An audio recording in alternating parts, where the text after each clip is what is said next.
Good morning, everybody. This is Ms. Hill.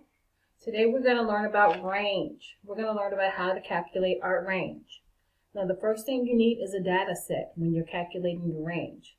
You see that we have the number 6, 23, 12, 19, 2, and 7. Now, that makes up our data set. Now, in order to be able to find our range, we have to do the first step is to put our numbers in order from least to greatest. Make sure you put your numbers in order from least to greatest, okay?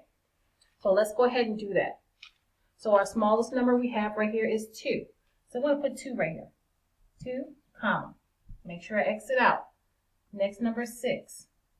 6. Next number is 7. My next number is 12. My next number is 19. And my next number is 23. Okay?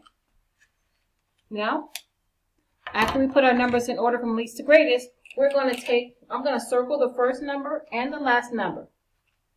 So my first number is 2, and my last number is 23. Okay? And then I'm going to take those two numbers, 23 and 2, and I'm going to subtract them. I'm going to subtract those numbers, okay?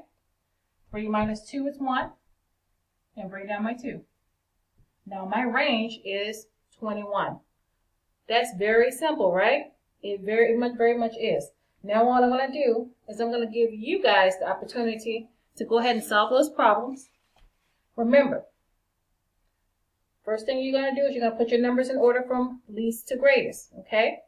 Then you're going to take the first number, which I circled, and the last number, which I circle, and you're going to subtract the two from each other. That's all you're going to do. One step you got to make sure of is that you have all of the numbers. Remember when in my last video when I counted to make sure I had 1, 2, 3, 4, 5, 6 numbers? I have 1, 2, 3, 4, 5, 6. Because I don't want to miscount or misstep and then not have the correct two numbers that I'm subtracting, okay? And my last step is I'm going to subtract those two numbers, 23 minus 2, and I got 21. That's all we do, guys. That's all we're going to do. All right, now, good luck with this one. It's a really good assignment. I know you guys are going to do your best. For those of you who have, I put it on Google Docs for you guys to make a quiz out of it. You only have 5 problems to complete. I want you guys to do it on a separate sheet of paper first to make sure you have your answers written down. I don't want you just clicking on anything just to fill your way through. Work them out, put them in order from least to greatest, subtract them with your calculator, and you'll do your best. Okay? Thank you. Bye-bye.